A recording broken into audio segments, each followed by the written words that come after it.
እየተማረረ አልቻለም ማለት ነው። አገር ተባረረ አዘቱ ጌታው ኢየሱስ ማሰበ ስጋው አእምሯ አባቷ እናቷ በረከቷ ዘሯ ቤተሰቦቿ ጤናዋ ለቀን ወደ ጥልቅ እንወርዳለን ዳግም ከመጣ የኢየሱስ ደም እሳት ሆኖ ያቃጠለኝ አልፈልጋትም የኔ አይደለችም ኪዳነ ልበል ዳይ ኪዳነ ልበል አፍርሻለሁ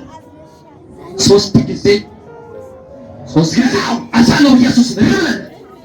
ወደ ጥልቅ